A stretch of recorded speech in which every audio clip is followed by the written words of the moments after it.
This is 98.9 DYUP Sugbo, the official campus radio of the University of the Philippines, Cebu. DYUP Sugbo operates 3 hours and 30 minutes daily and is streamed online on DYUP Sugbo, our official Facebook page, and on DYUP Sugbo, UP Cebu's YouTube channel. Our radio booth is located in the radio room of the College of Communication, Art and Science undergraduate building at the University of the Philippines, Cebu, Burordo Avenue, Lahog, Cebu City.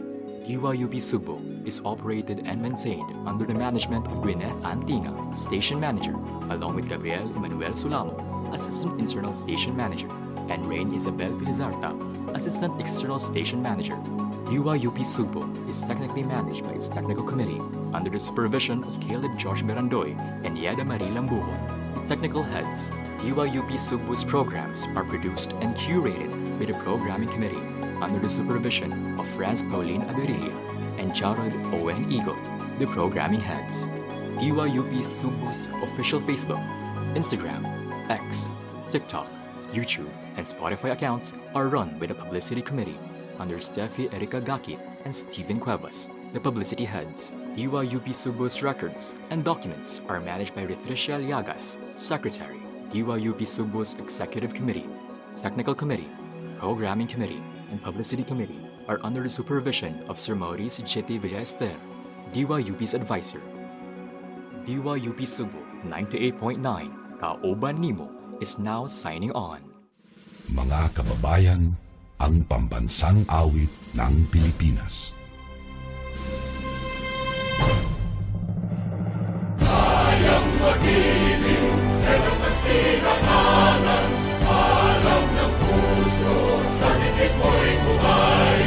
Lupang hinirang, kuya ka ng magiting, sa manlulupin, di ka pasisigil, sa nagatang tutok sa simoy at sa langit mong bagaw, ay hinatang tula, kawin sa pagkayang minamahal, ang isang ng matawad mo'y tagumpay na naghihingi, ang ito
beat blasted out.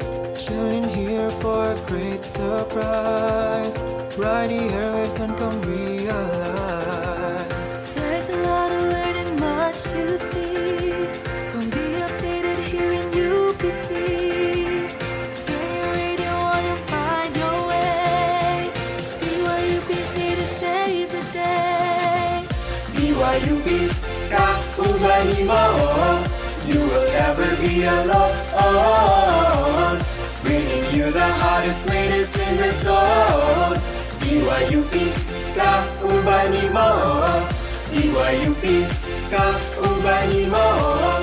You will never be alone. Bringing you the hottest, latest in the zone. DYUP, kauban mo.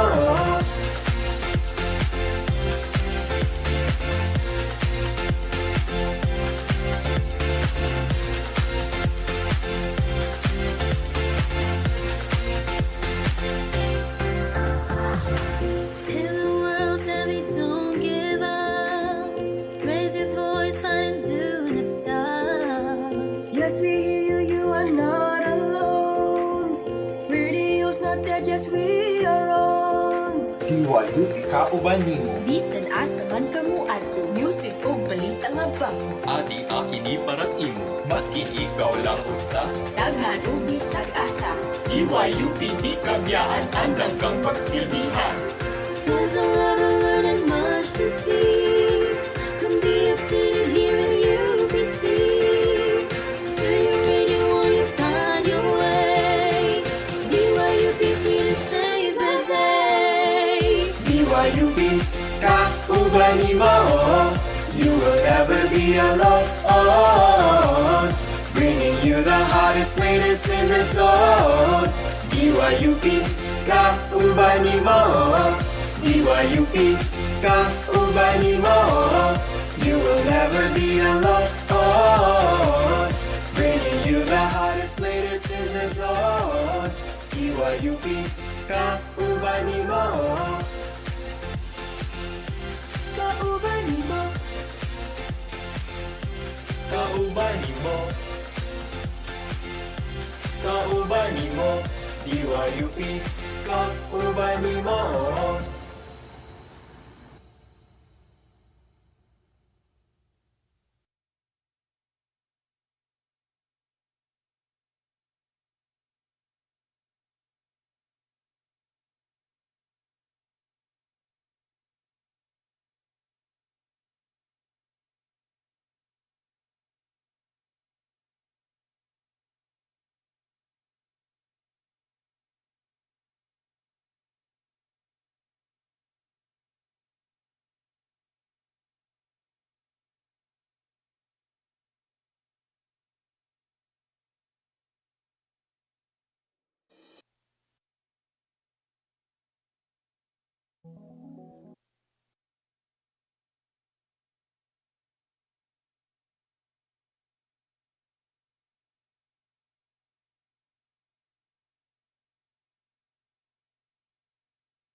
This is 98.9 DYUP Sugbo, the official campus radio of the University of the Philippines, Cebu.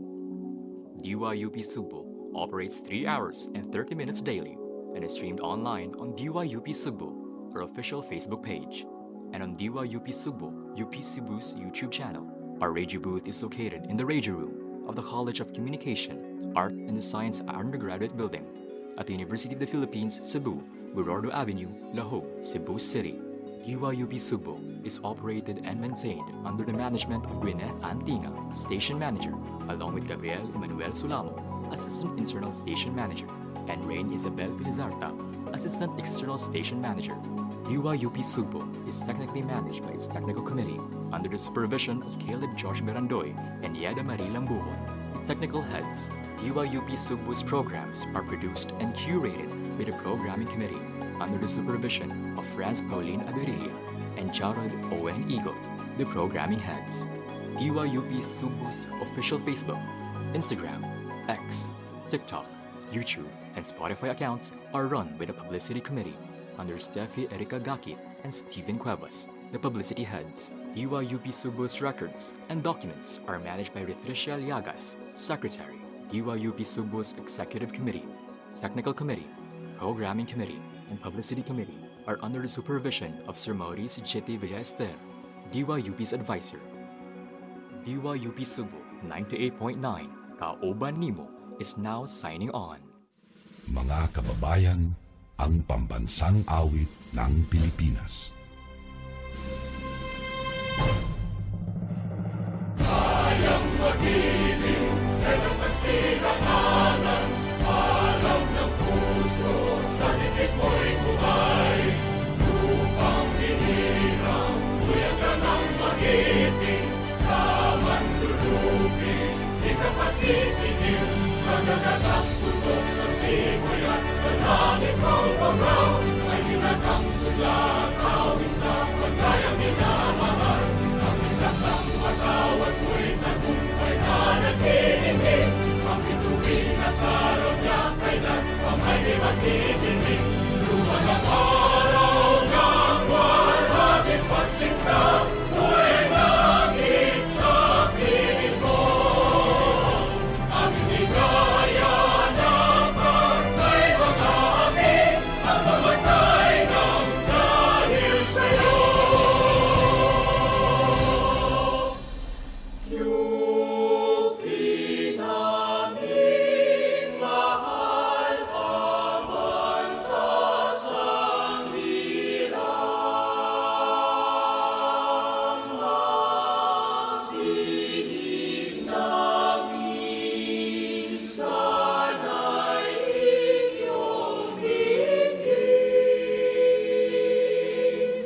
Malayong lupain, amin mang marating, di rin magbabago ang damdamin.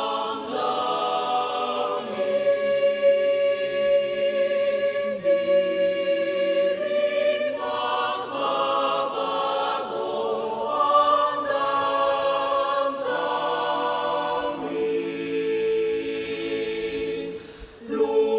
Luntian at pula sa gisang magpakailanman, ating pagdiwang bulwagan ng dangan. Umayon itanghal, ibig at tapang, mabuhay ang pag-asa ng bayan. Mabuhay ang pag-asa ng bayan.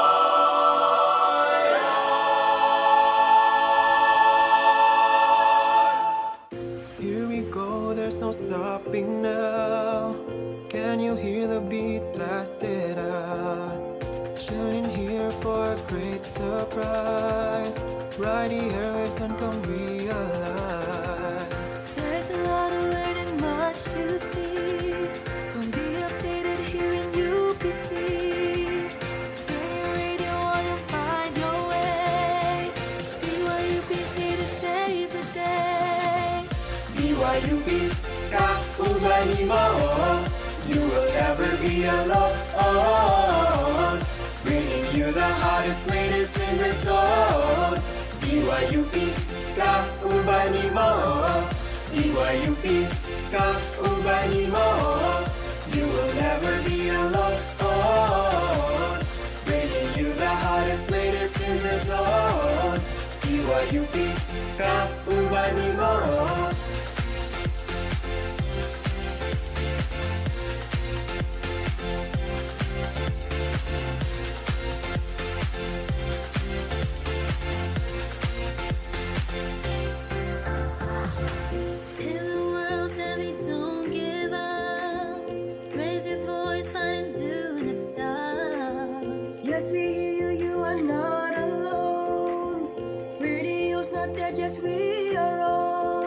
DYUP kauban nimo. Bisan asa man kamo adto, music o balita nga bago. Adi akini paras imo, maskin ikaw lang usa.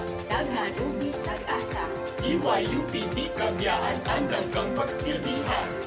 There's a lot to learn and much to see. Come be updated here in UPC. Turn your radio on, you find your way. DYUP's here to save the day. DYUP kauban nimo. You will never be alone. Bringing you the hottest, latest in the zone. DYUP kauban nimo. DYUP kauban nimo. You will never be alone. Bringing you the hottest, latest in the zone. DYUP kauban nimo. Kauban nimo. Kauban nimo. Kauban nimo. DYUP kauban nimo. Live on air from the University of the Philippines Cebu Radio Booth in service of the people. This is 98.9 DYUP Sugbo, kauban nimo.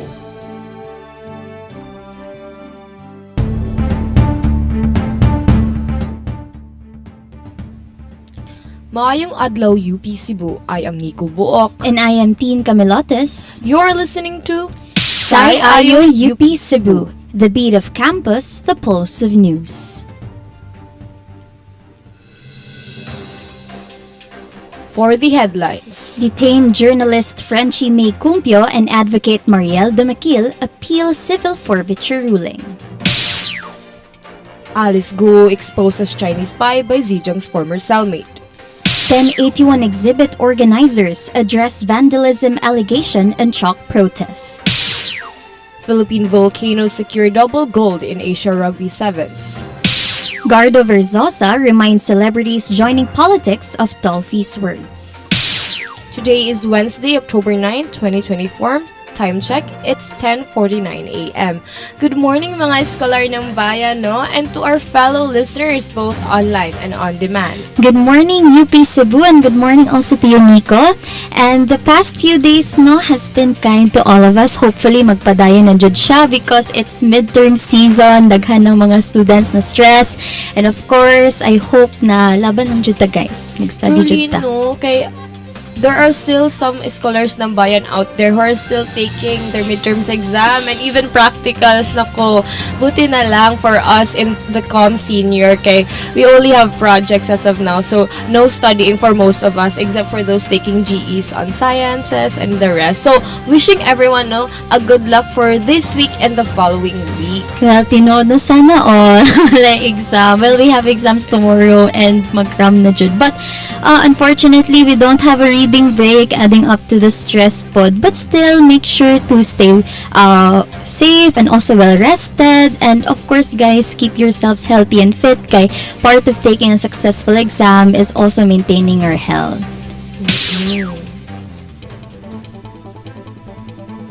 Now for our top stories, detained journalist Frenchie May Cumpio and advocate Mariel Dumaquil appeal civil forfeiture ruling. The legal counsel for detained journalist Frenchie May Cumpio and human rights advocate Mariel Dumaquil motioned to reverse court decision at the Court of Appeals. They seek to change Manila court decision that granted the AMLC or Anti-Money Laundering Council's petition for civil forfeiture alleging funds seized from the two were meant for the Communist Party of the Philippines New People's Army. In their appealants brief filed last October 7, the council cited additional challenges while their case was pending before the Manila RTC. The circumstances made it difficult for them to get legal representation, gather evidence, and find witnesses for defense. Cumpio and Dumaquil maintained their innocence, arguing that the court erred in accepting evidence provided by the AMLC and unlawfully seizing the funds, therefore violating constitutional rights. Both Cumpio and Dumaquil were part of Tacloban 5, a group of activists arrested during the controversial search operations last February 2020. For the national news, Alice Guo exposed as Chinese spy by Zhejiang's former cellmate. A former cellmate of self-confessed Chinese spy She Zhejiang has revealed that Alice Guo is also a spy. Wang Fugui, who was in prison with She for a year and a half, confirmed this information in a Zoom interview with Senator Riza Ontiveros' office. Wang said he found classified documents about Guo while handling She's declassified matters, adding that Guo was a spy but not a special one. He stated that her situation was similar to She's, as her fake Filipino identity was used as a leverage by Chinese state security. The Senate panel, led by Ontiveros, continues to investigate Chinese espionage in the Philippines. For UP Cebu updates, 1081 exhibit organizers address vandalism allegation on chalk protests. We have Rain Isabel Pelizarta for the details. 1081 exhibit organizers have responded on UP Cebu Office of Student Affairs vandalism tag on chalk protests during the cultural night on September 20. The chalk protest, which included writings on the campus facade, pathway, and sidewalks, was cited as vandalism by the OSA and claimed that it violated the university's regulation on specific misconduct, subjection J, damaging or defacing university property. The organizers of the said event, however, opposed the allegation and expressed dismay on the misinterpretation of the activity as a malicious act. According to them, the protest was not intended to deface university property, but rather to commemorate the victims of martial law. Chancellor Attorney Leo Malagar responded that there was no need to call on a student disciplinary tribunal for a formal trial. Instead, a special committee of university legal experts was called to assess the implications of the incident. Rain Isabel Felizarta, DYUP Sugbo.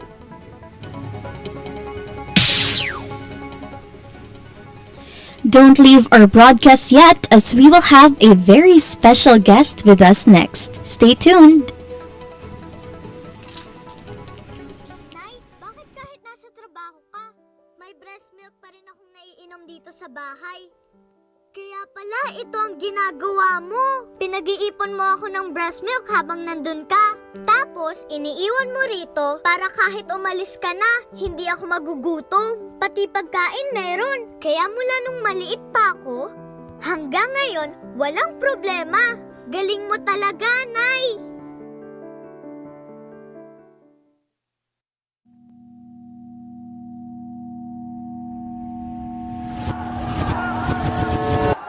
Akong lulo usa ka aktivista sa panahon sa martial law na nagbarug alang sa katungod sa mga trabahante. Ang akong igsoon usa ka leader nga nag-organisa alang sa hustisya. Wala siya maghilom pero gipahilom siya. Pag human sa rally, wala na namo siya nakita usab. Sama sa balaod militar, kalit na lang nahanaw kauban sa kangitngit sa kagabihion ang atong kaubang leader estudyante ug ang mga aktivista. Gitawag silang mga kaaway sa gobyerno tungod sa ilang pagsukol. Libo-libo na ang gipatay. Libo-libo na pod ang mga kalit na hanaw.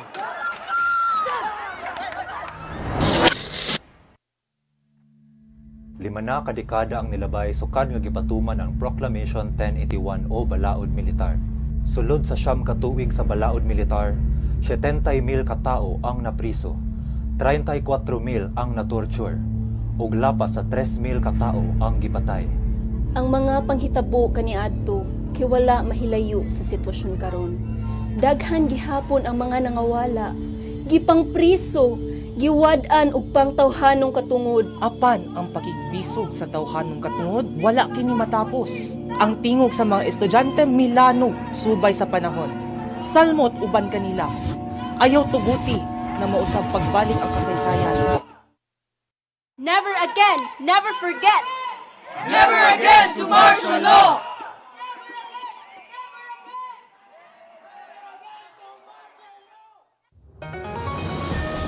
You're listening to Ayo UP Cebu, your daily dose of fresh news and updates. Explore the heart of UP Cebu and beyond its commitment to bringing relevant and timely information. Stay in the know with Ayo UP Cebu, the beat of campus, the pulse of news.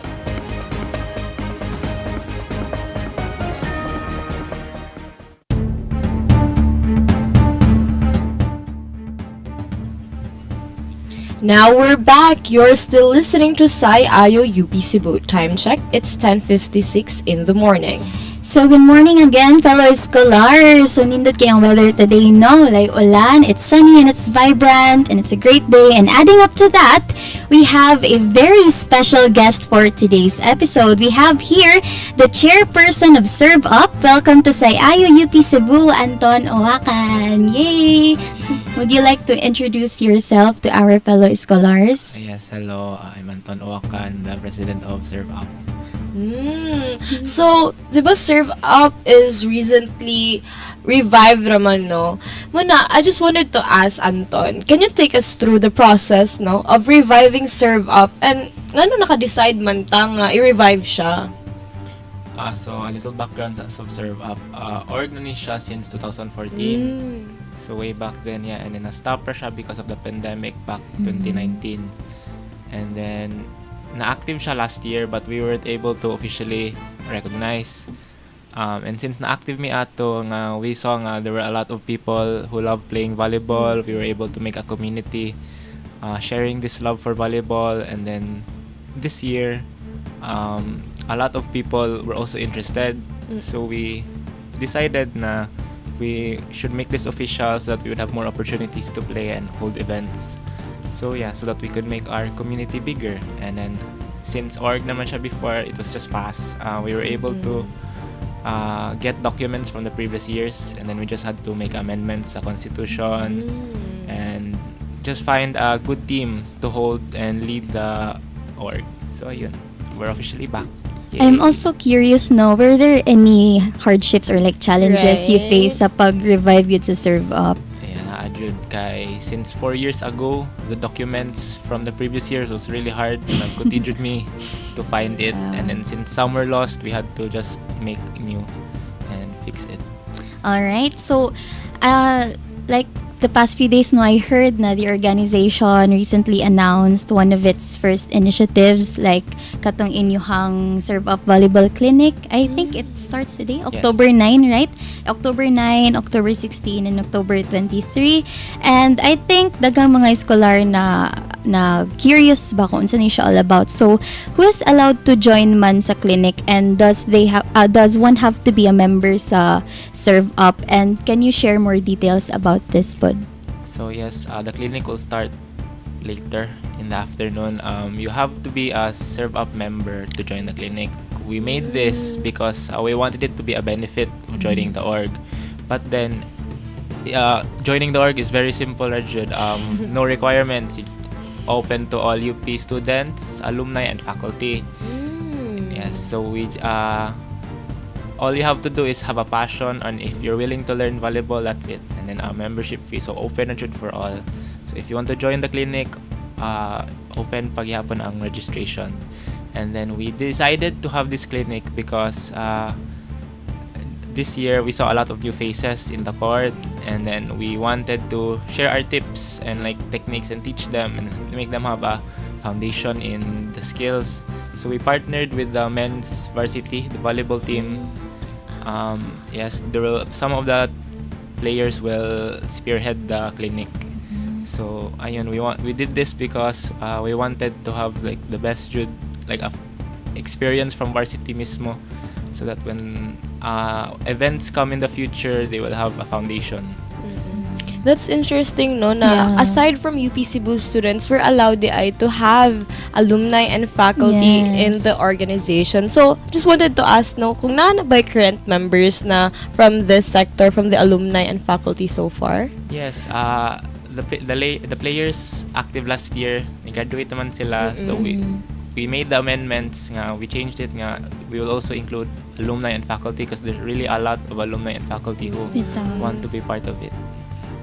So interestingly, no, so I just wanted to back up a little bit on the events spearheaded by Serve Up. So what should we expect more in the upcoming months, no, especially na-introduce naman nato ang executive committee og na sugdan na pod ang ato ang kaninga clinic. So yes, you can expect a lot of events and a lot of people playing in the court every day. So we started the clinic because we will have a foundation for all members, and then in the future we are planning to have a semestral tournament where teams will consist of year level, so mga teams of freshies, teams of Sophie, juniors, seniors, and then the alumni and faculty will also have their own teams. We will hold this in late October, and then after that we also have we're planning a lot of one-day leagues and a jersey for the official org. Wow. So yes. Sana all. So, looking ahead, do you have any hopes for Serve Up? Like, especially nga, nag-revive na mo, bago lang. And do you also have any message or kanang pwede ko mag-invite sa itong mga fellow scholars to join Serve Up? My hopes for the org is, we started this because we really wanted to share and expose volleyball to the people. And then we hope nga, slowly and surely, it will become bigger and a lot more people get interested. And for anyone out there, if you see players playing in the court, don't be shy. Just you can come up to us and we will welcome you and teach you and just anything about volleyball.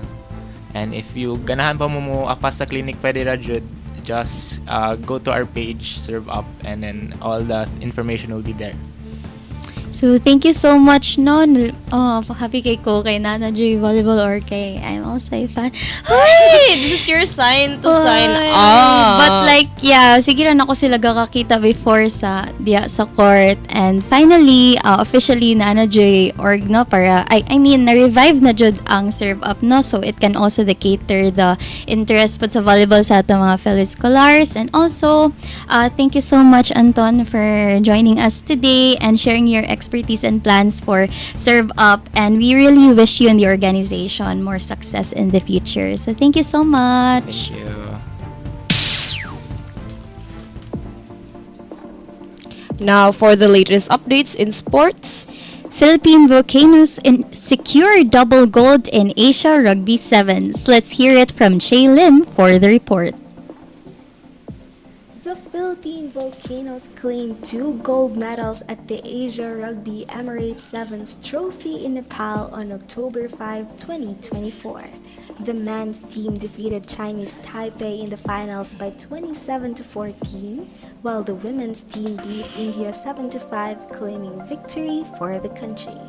Philippine Rugby President Adam Milby praised the teams for their dedication, calling the victory a historic achievement and a testament to the hard work of the athletes, coaches, and staff. The win shows the growing success of rugby in the Philippines on the international stage. This is Che Lim, DYUP Sugbo, kauban nimo. For the latest chicas in the world of entertainment, Gardo Versosa reminds celebrities joining politics of Dolphy's words. Here is Ray Nosate for the report.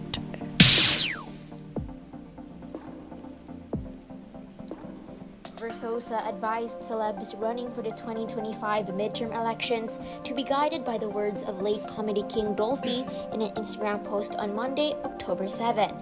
In a supposed quote card, Dolphy stated that the only thing he is scared of when joining politics is winning.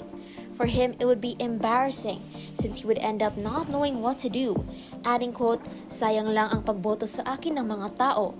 Versosa's post addresses celebrities filing their certificates of candidacy for positions in public service. Among these celebrities are Nora Honor, Luis Manzano, Vilma Santos, and many others. The incoming midterm elections will be a chance for Filipino voters to elect new leaders in the Senate down to city and municipal councils. These elected leaders will set the course of the country up until the next election in 2028. Reyno Sete, DYUP Sugbo, kauban nimo. For the recap, detained journalist Frenchie May Cumpio and advocate Mariel Dumaquil appeals civil forfeiture ruling. Alice Guo exposed as Chinese spy by Zhejiang's former cellmate. 1081 exhibit organizers address vandalism allegation on chalk protest. Philippine Volcano secure double gold in Asia Rugby Sevens. And Gardo Versosa reminds celebrities joining politics of Dolphy's words. Those were the top stories for today's broadcast. So thank you so much to our fellow scholars for joining us today. No, it's such an honor to be graced earlier by Anton and for sharing to us their plans to serve up, because I think for the past few months daghan nga gid kayo curious if naa ba jay volleyball org ang UP Cebu, no? Kay perminti na to sila kakakita magdula dira and lingaw kaayo, and finally it gave more avenue to our students to express their love and interest also to not just volleyball but also to other sports. Ikaw, what do you think about that, Nico? No, it's really heartwarming to see another tight-knit community being built here in UP Cebu, because that's what our college life is all about. Aside from academics and, studying for our midterms and other whatnot, it's also important for us to unwind and have fun through sports, leisure, or other entertainment that we can find with the circle of friends that we built around the organizations that we'll join. So hopefully, if interesado mo, as what Anton has mentioned, you can really join the organization and participate in their, what do you call that? Their organization and also their events, because I heard na unya ilahang first na volleyball clinic. So if interested mo guys, pwede pa jud kayo makaapas. You can reach out to them, you can ask them, and you can also sign up whenever you want. And speaking of excitement sa atong mga future and upcoming events in UP Cebu, mga kauban, 77 days to go na lang, Pasko na! Truly, hopefully you're ready for your Christmas break after your finals, no? Once again, this has been Nico Buok. And this has been Team Camilotes. Thank you for listening to Sai Ayo UP Cebu. The beat of campus, the pulse of news. Listening to 98.9 DYUP Sugbo, kauban nimo.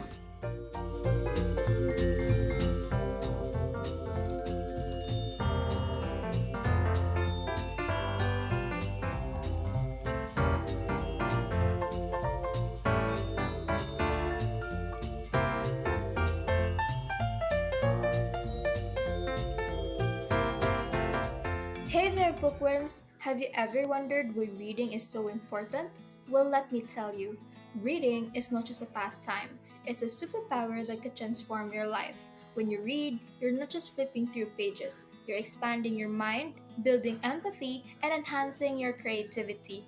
Reading opens doors to new worlds, ideas, and perspectives, helping you to grow and evolve as a person. It also has the power to bring people together. Just take a look at Book Talk, where readers from all walks of life come together to share their love for books, recommend their favorite reads, and connect with others who share their passion. So whether you're diving into a classic novel, exploring the pages of a new release, or sharing your reading journey on Book Talk, remember that reading is not just a hobby. It's a gateway to a richer, more fulfilling life. So grab a book, join the adventure, and let's read our way to a brighter future. Mahalagang paalala, ang DYUP Sugbo ay hindi gamot at hindi ginagamit na panggamot sa kabaliwan, kakulitan at karupukan. Ito po ay radyo lamang, ngunit mas maaasahan pa kaysa sa jowa mong nangiiwan. Makinig sa DYUP Sugbo at siya ay iyong makakalimutan.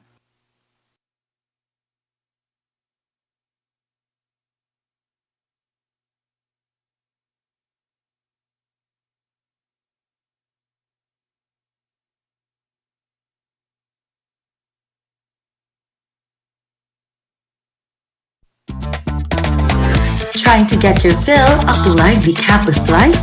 From the performing to sports organizations, we got you covered. Join us as we dive right into the heart of student life. Only here at ReOrganize.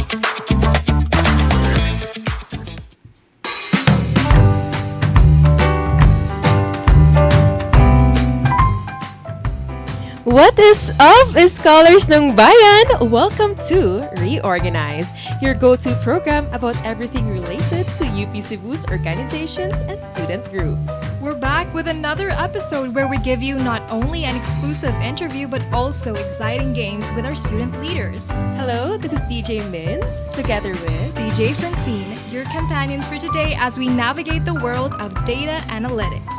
Only here at ReOrganize. Stay connected, stay engaged, stay reorganized. You're listening to DYUP Sugbo, kauban nimo. Ang imong kauban, di kabiyaan. DYUP Sugbo, kauban nimo.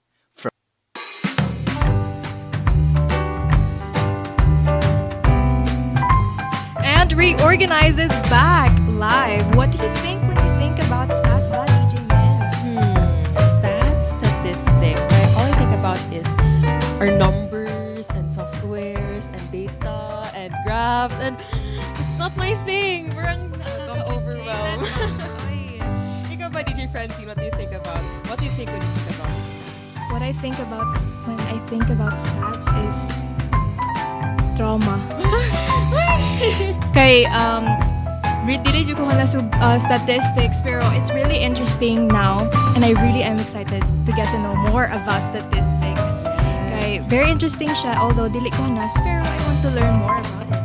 So, how about let's introduce our guest. Yes. So today we have here together with us in the radio room are Kyle Richel Avenido.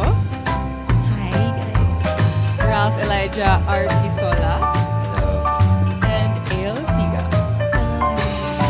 From the University of the Philippines Semanticos Statistical Society, the academic organization of statistics students. So before we get into it, please introduce yourself to the listeners, your position in your organization, and mga fun facts about you. So, hi everyone. I'm Kyle Avenido. I am the president of UP Semanticos. So, ako din ang third na siyang president. So, actually, naami pagka first term pa sa Semanticos, nag-re-election mi siya.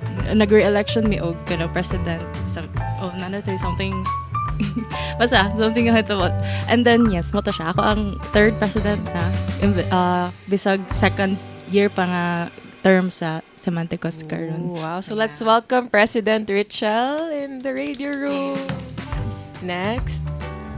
Hello everyone, I'm Ale Siaga. I'm the Secretary General of UP Semanticos. I'm the second Secretary General so far, and I have served the organization for... This is my second semester serving the organization.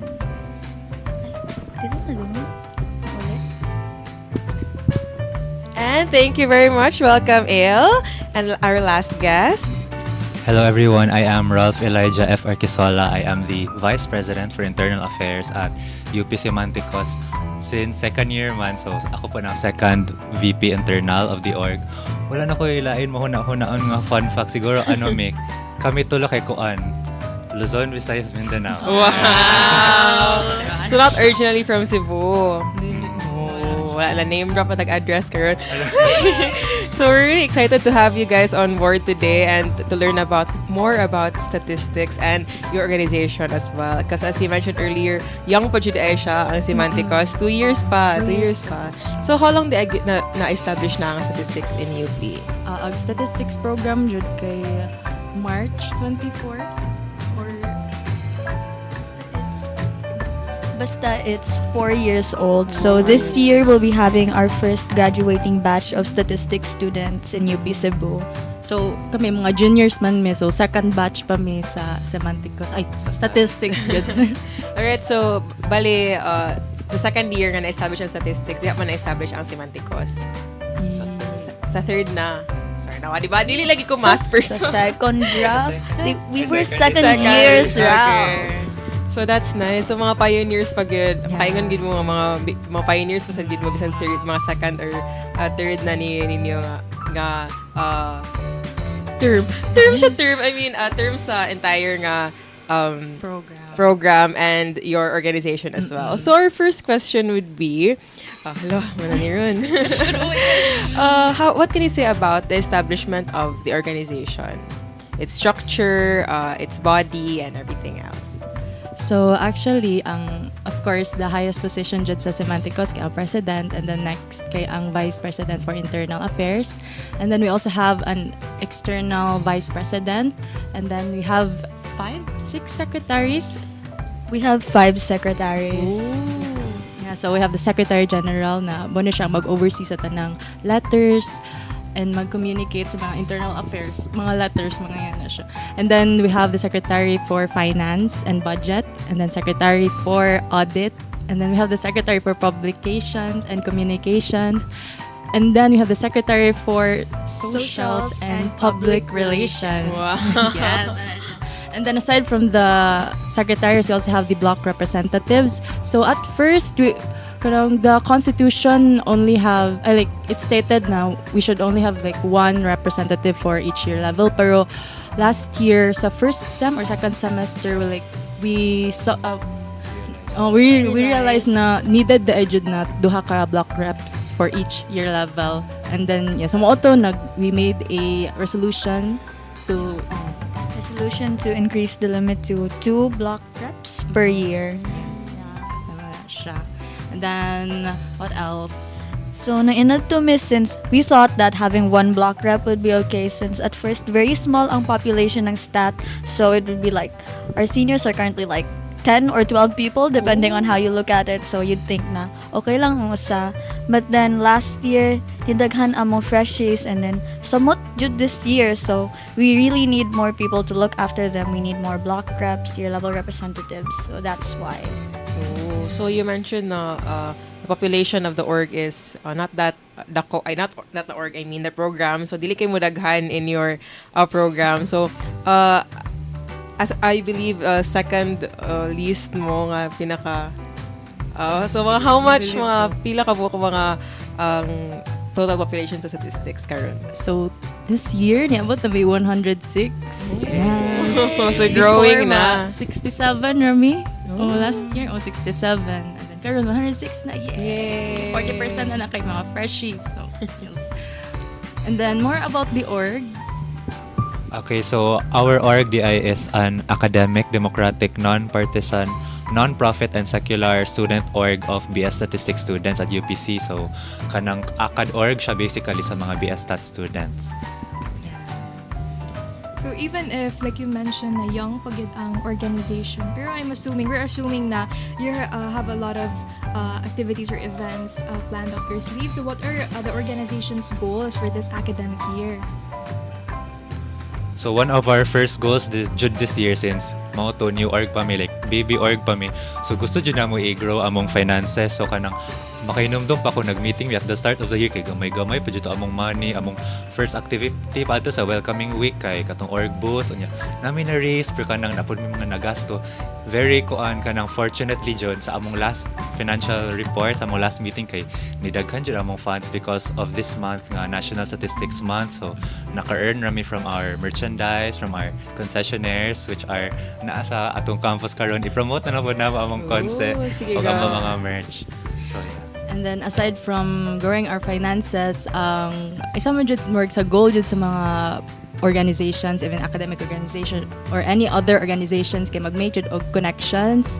Dili lang from like statistics but na organization pero other organizations pod. So karon we are trying pod to make connections sa mga organizations within UP Cebu, and then we're also trying to connect pod with agencies outside. So karon sa National Statistics Month, we reached out to Philippine Statistics Authority and then Bangko Sentral ng Pilipinas. Wow, yes, big names. Yes. And then para ni siya, like they provide service manggod pod for the students, and then para easier pod ang ilahang ang pag-transport ani nga services pa sa campus. So mata siya. So we mentioned that we are like contacting PSA and BSP, and during our opening ceremony, they actually set up booths for a short while, and then we're looking forward to collaborating with them more in the future. So I think we'll be talking about our National Statistic Month events later on. So spoiler ato gamay, later na nato na balikon. Alright, so happy Statistics Month, everyone. Not only to the statistics majors, but to everyone as well. Because statistics, dili again apply sa stat majors, diba? It's applicable in everyday life. Because as we said, biologists rely on statistics very much to prove our data. Uy, naging ACAD org man good. So, nag-elaborate. So, I think it's time now for you guys to shine. Because as you mentioned, it's National Statistics Month. So, what are your plans for this month? So actually, nag-start na mga activities na nahuman na. Like, so, ang first na mga activity jud before nag-start ang National Statistics Month kay of course to reach our goal pod sa pag-grow sa mga finances, we release our merch. So, namin name ani. So, muna siya among Stat Mart. Yeah. And ako naghimo sa forms, guys. So, I will promote them kasi very cute siya na ato like check out categories. It was giving Shopee for real. I really masterminded with that one. So, as of now, our pre-orders have been closed and napa ba tayo physical merch remaining or nakalagay? Yeah, so kani mga physical merch amo ni siyang ibaligya every event mo karong National Statistics Month. So watch out lang mo guys, at naami merch booth in every event namo. So yes. So other than the merch kay we also had our opening ceremony. So kani siya gi-facilitate ni siya by our faculty and we assisted them pod sa pag-facilitate. So we invited speakers from PSA and BSP, and then we also held our very first parade nga kompleto mi. And then what else? Mo to siya in the morning on October 3 ni siya nahitabo. And then in the afternoon our faculty presented their research projects. So dito nakakuha mig mga insights about unsay what stats really is, and then unsay mga other implications niya, other applications. So other activities kay. Okay, so Mato, as mentioned, ang first activity namo sa October jud mismo is ang opening ceremony. Another activity that has passed now, which is last Friday, kay we're so excited about this, amo ang What's That game show. So we thought of this. Even our faculty helped us kanang conceptualize this event. Kay we were inspired from the Slogos game show. So kani siya kay more siya pina-quiz bowl or quiz show nga. Dili siya about stat lang. It could be like anything random dito siya. So for example, nami categories na kanang Philippine art history, nami pop culture, nami guess the anime. So kanang mo ni among pinaglaban yun nga murag activity siguro this month kay kanang open to all UP Cebu students siya, and we're so happy sa among result last Friday kay na puno na mo PAH with 20 teams. Unya kanang like lingaw jud kaayo to siya nga event. So like yes. A fun fact, I actually went to the event. Yay. It was very fun. Yes. And also to add to their promotion, I bought some of your stickers and your merch. And they're really cute, really creative. So bye guys. It's so nice so that you were able to create 20 teams despite you only having 106 in your population. So congrats guys for job well done sa past events gonna happen na. So I will be talking about more pa nga i-anticipate later on in this conversation. So for our next question, DJ France.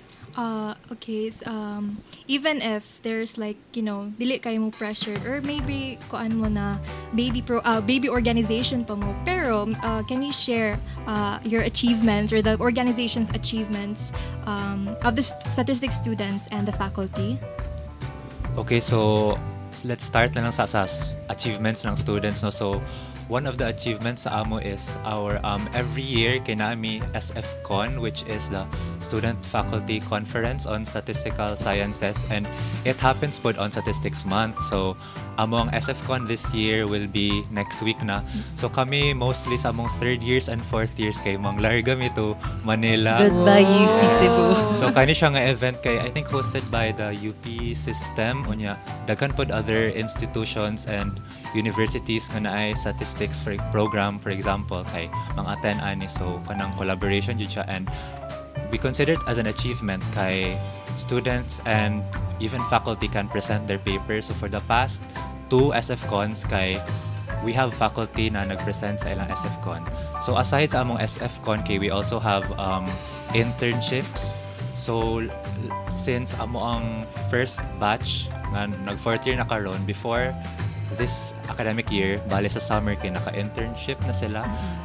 Asa ba to sila nga nag-internship? I believe nag-internship sila sa company named Data2Stats, and the others nag-PSA sila, I believe, especially the twins. And aside from that, our other achievements are last year we were able to send 2 students to Japan for a student exchange program.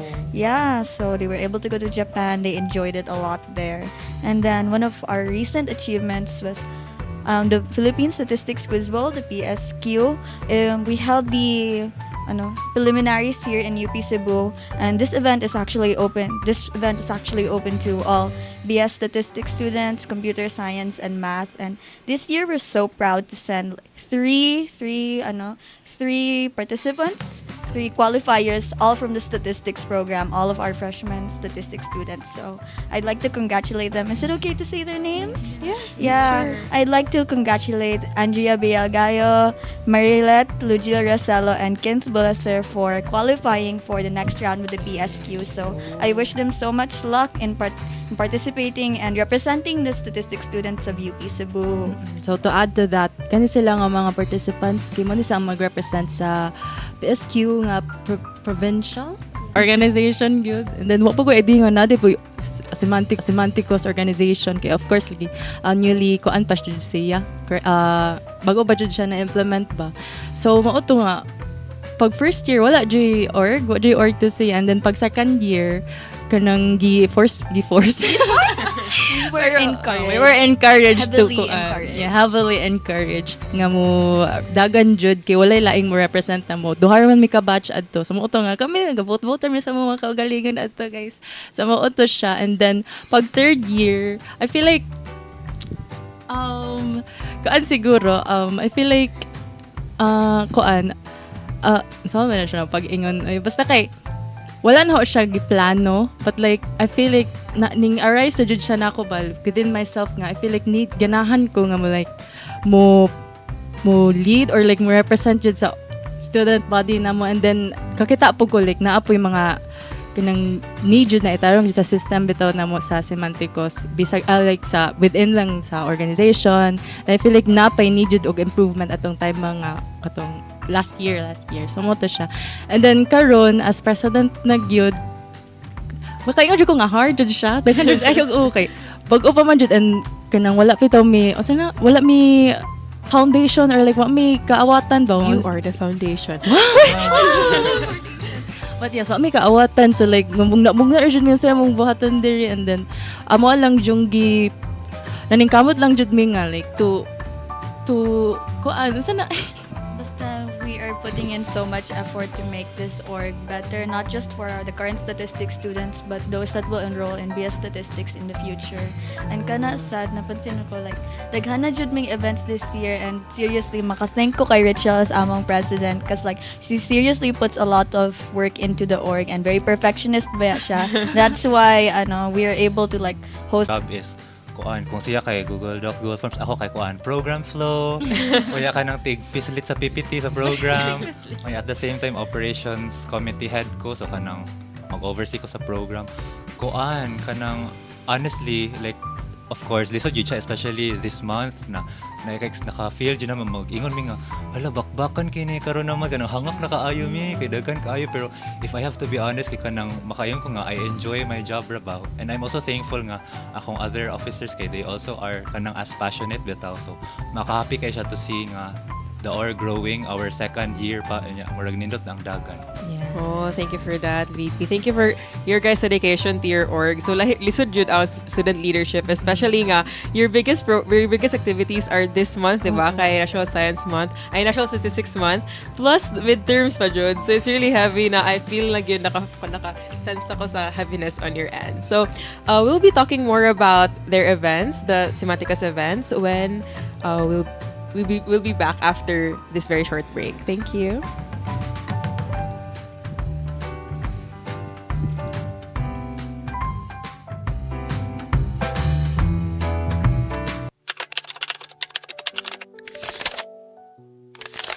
Hoy Grace, stress man kay katanawon, okay ra ka? Lagi? Lately, Faith ba? Na-overwhelmed jud ko sa akad, sa family. Ako ra pa jud sa dorm. Life has been troublesome. Taon pud sa akong beshi, uy. Kasuway nakag-talk ana with someone. Mental health is really important, you know? Oo, pero how ka ba asa mo start? Plus, napad yung stigma around it. Lagi. Maunang sugda na tugsulo nga part pud ang mental health sa atong overall well-being. Unsang man ako pagsugod? Daghan og resources nga pwede nimo maduulan. Parihas anang community centers, hotlines, og support online. You don't have to go through this alone. Sakto jud ka, Faith. Sa mga panahon nga di ta kabarog, maybe it's time to take that step and reach out. End the stigma, speak your mind, and will mind what you speak.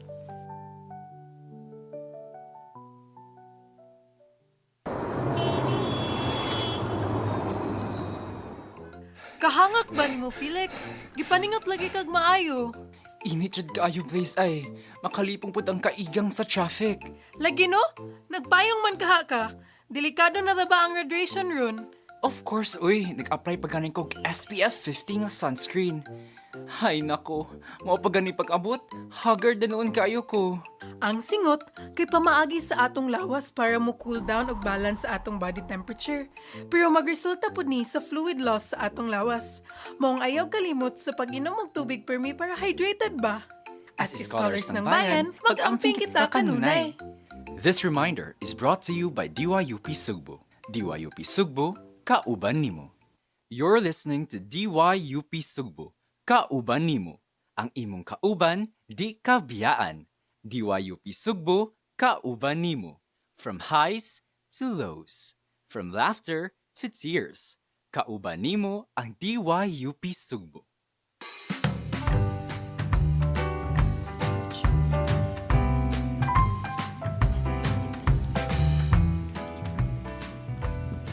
Time check, it's 4:35 p.m. and ReOrganize is back, still here with us, are Rachel, Ralph, and Ale from Semantical Statistical Society.